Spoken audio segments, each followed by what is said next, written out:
Welcome everybody once again to another episode of Kipao Media. I'm your host, Douglas Ibole. The big question in town right now is, where are the men? Where are the men? That is the big question.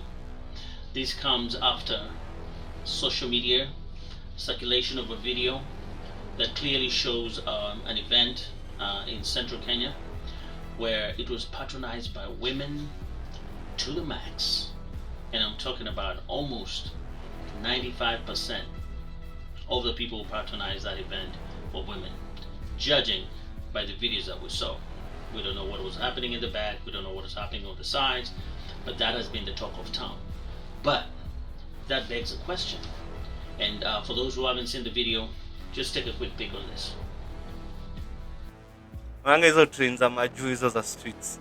So she was passing there na alikuwa ameweka earpods and she wasn't looking, like hakuwa anaangalia barabara. Bro, huyo msali mtu kwa mapua hiyo staff, kwa mapua hiyo train. Alimvuta, so ile kumvuta si lazima angemshika. Dem ameenda kufile this case ati alimshika inappropriate. Then her lawyers are arguing, they are saying even if she was in danger, even if it's a life and death thing, you are not supposed to touch her without her consent. So I'm like, what? Maybe we should just let them, go and see Jehovah. We should just let them and go have supper with Jesus. Because what? Then kuna mwingine pia at the office. Chile was choking on food. Sijui walikuwa nakula nini. And he decided to do hiyo first aid hiyo ya kusaidia mse ana choke, like you hold them from behind, then you try to pull them hivyo hadi hiyo staff ikatoka. Dem ameenda kumshtaki kwa HR ati sexual harassment. Then after ameshtakiwa kwa HR, after ame explain, people were there, they even clapped for him vile amemuokoa. The guy alikuwa cool na dem, like they were like friends in some type of way, like ule mse mwenye mnonanga kwa ofisi, like ni kama na vibe, ni kama mmenyamaziana, like kulikuwa na ile hey ni aje poa hey wadi wana exchange na food sijui nini. After your incident mseto akaanza tu kumavoid. Then the chile is asking, why is he avoiding me? Really? Some of you ni maumbo ya kike. See at like what? Now, wase wako more focused. Wacha nikwambie. This is showing a lot. Like hakuna wase upenda sherehe kuliko wanaume. Ukiona imefika mahali hadi wanaume waendi sherehe. Bro, this is alarming. This is alarming. Ule msonjo wa kusweat haga alisema hatuwezi bishana na mabude kupeleka madem out. Mademu wamezoea baba ndo wako na finance. Unaweza pata mademu 3 4 wako na mbaba mmoja na wajui. So mbaba ndo ana finance hiyo lifestyle yao. So at the end of the day wezi compete pia na mdemu. Mdemu ako na more advantage than you. Like mdemu ako na more leeway than you. Mse wezi afford kufuck up man. Unaenda event kai kwanza unahitaji minimum ya kama 20k. Juu obviously ticket utalipa, drinks, food. Alafu umeekelea demu yako pia hapo juu. So unaona. So msako like 20k neza lipa rent na neza fanya shop ya food for a whole month na nifunge hiyo store. Haya. Hakuna jobs man. People are stressed. Mtu wazi dance na stress. Utadance hivi nakumbuka sina job. Nili graduate 2012 na sijaipata job hadi leo. Una get? Hakuna starehe yenye utafeel ukiwa na stress man. And it's good. To me, this men not going out there to party like idiots. It's good. Acha tukae kwa manyumba, acha tutengeneze to stream live hata kama tuko na mtu mmoja wawili. Let us stream, let us make content, let us work on ourselves. At the end of the day, bana, no one cares about a man.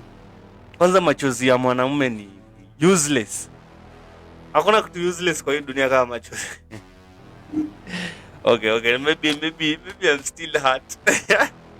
Maybe I'm still healing, but to my knowledge, hata kitambo ulikuwa ukipigwa ulie. they will ask you, mbona unalia na wewe mwanaume? Why are you crying and you are a man? Look at those chiles the way they are kulaing maisha bana. Kulaing raha. Cheki tu. Wewe. Mago shodo anasikia raha ni aje. But it's okay because after all ilifika mali hadi you guys were like, ati you can just be there with your girls, then a guy just comes and tries to talk to you and you're just there just trying to have your fun and have fun with your girls. Now sahi tena mmeanza kwa concern na mlikuwa mdemu kimapproach na unanika msingizia. Anyway, this video is from 254 News, man. Thank you for that amazing video, man. 254, big up to them.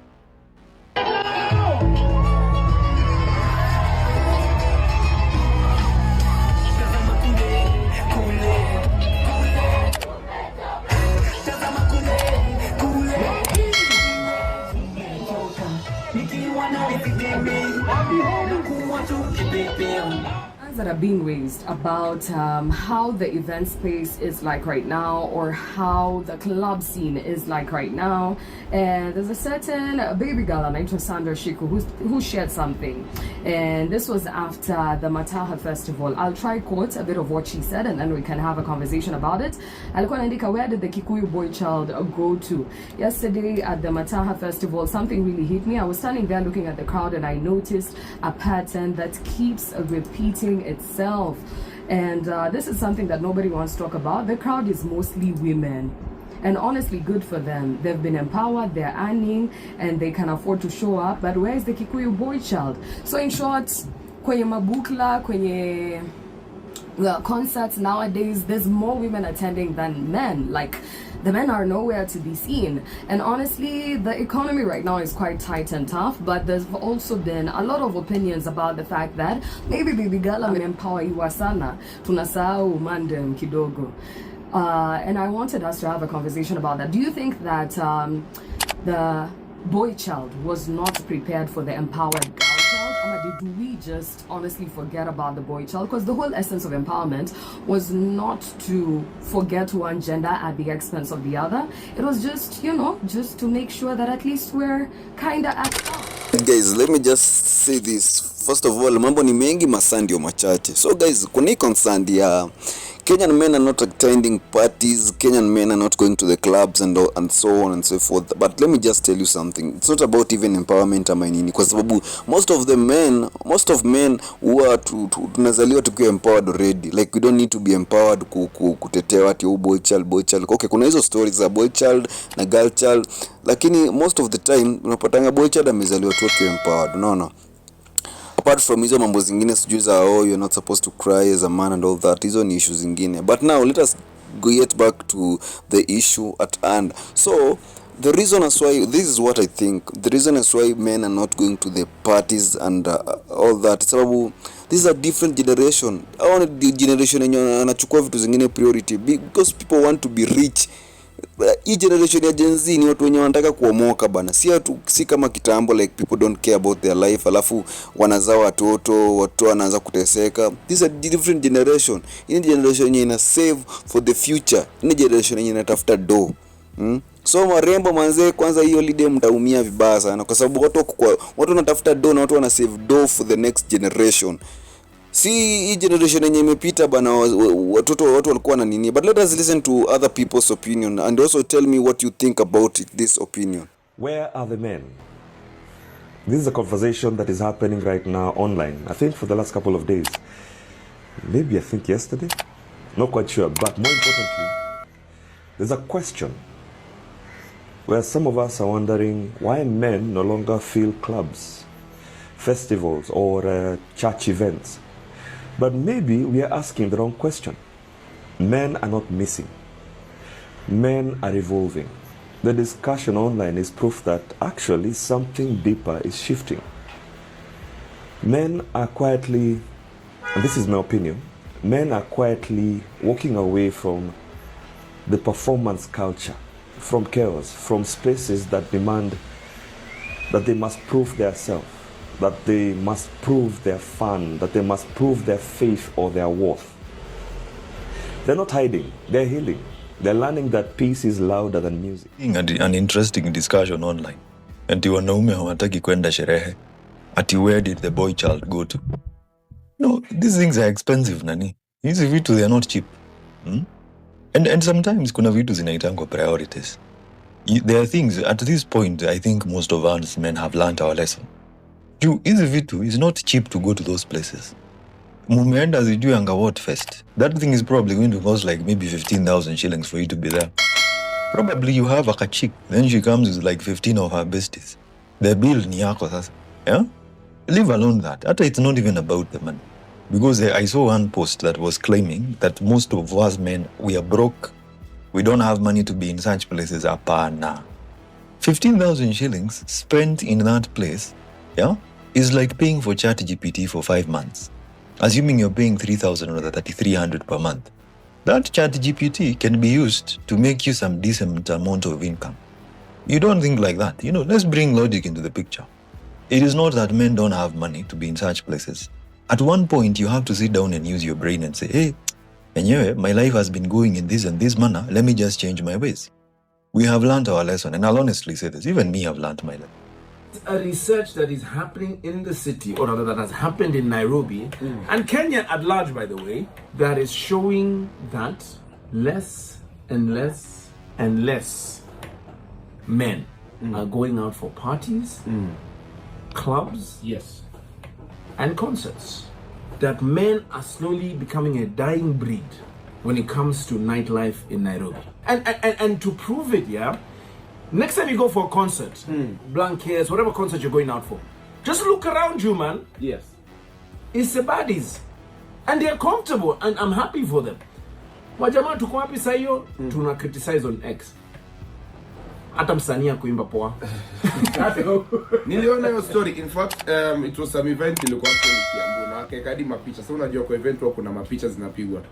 Hizo picha wakiangalia unaweza count wanaume nikawa watatu wako flooded na madem. Alafu ni madem tu around them. So watu of course wakaanza kusema story ya sasa hivi wanaume mazee wako tu mtaani mazee made. But kulikuwa na statistics ya that more women are actually employed right now In Kenya, kuliko more women are employed than men. Na hiyo clearly sasa kwa event naona because nataka sasa to break down what it takes for a night out. Tuseme hata ni event umeenda. Sidhani ni rahisi kujibamba ukiwa na less than 10,000 for a guy especially. Na kama hata kama uko peke yako na kama uko na msee, remember ticket tuseme ni 2,500 ama 3k. So 3k per person hiyo ni 6,000 ishaenda kwanza. Amjapanda taxi, amjakula huko ndani, amjanunua drink huko ndani. Na mimi ndo maana mimi husema ukiwa na msee kama unajua budget mbaya, shibeni home. Alafu usiende majioni, shiba home, fika saa 2. Unaona ile ushakula sapa umeshiba.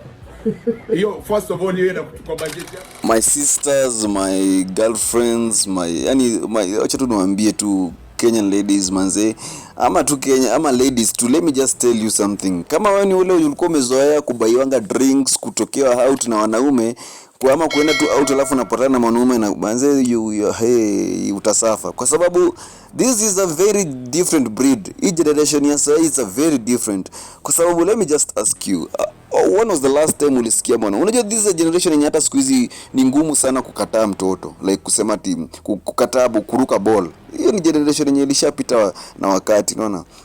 Hii ni generation yenye ina care about future yake.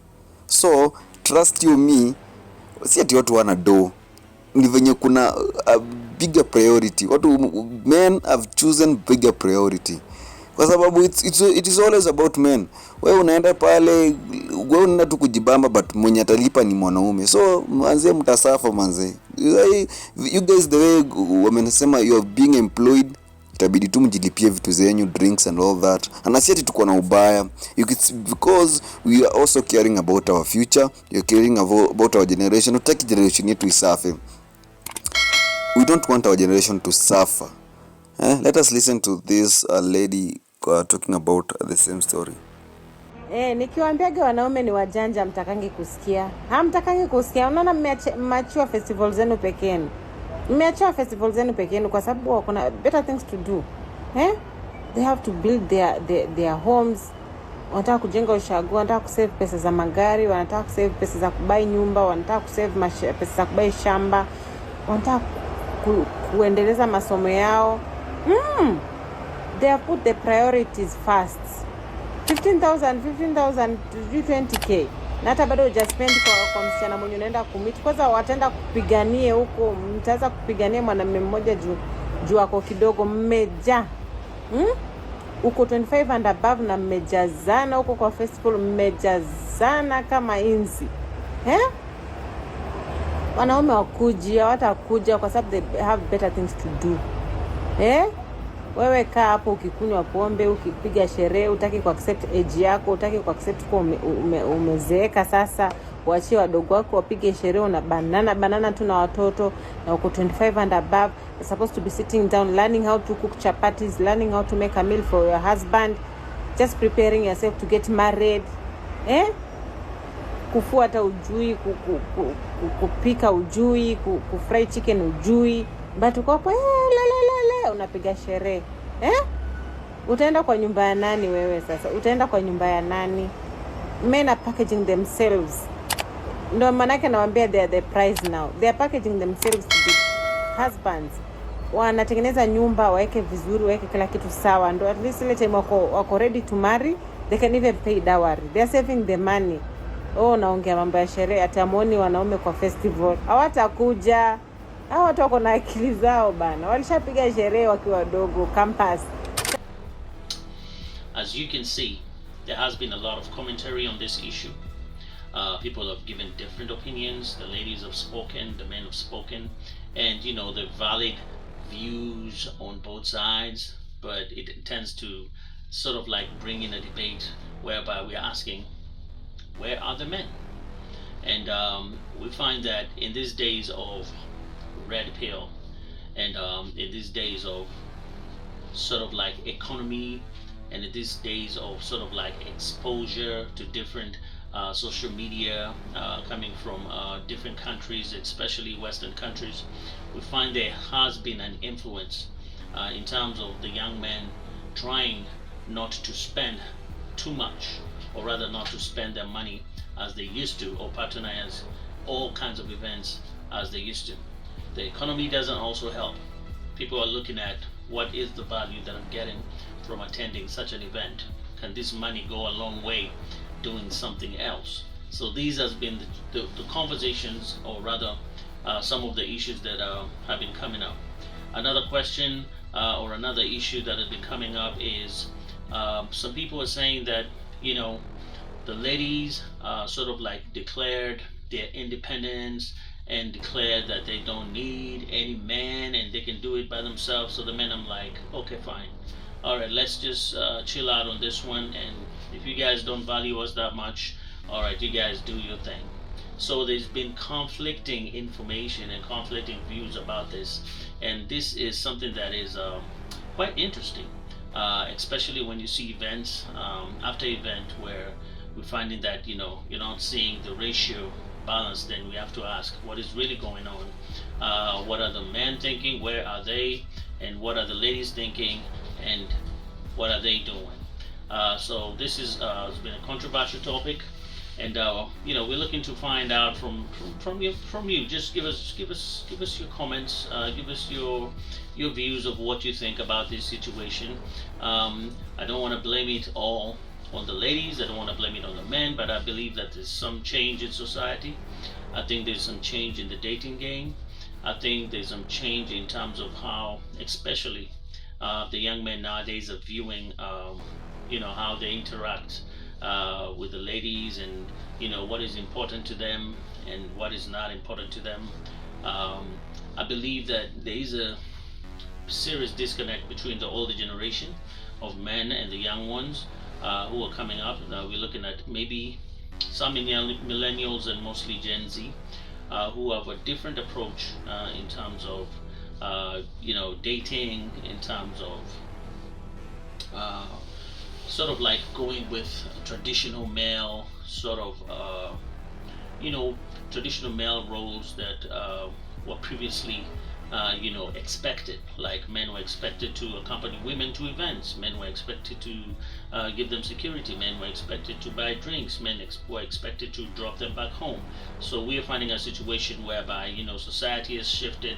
Men are not doing. These young men are not doing that as the older generation used to do it, and we find that women have also declared that they're independent, so the men are left to not wanting to do much because they feel like they're not appreciated, or rather their help is not needed. So it leaves women going out by themselves, having fun by themselves, and you don't have that much interaction with men.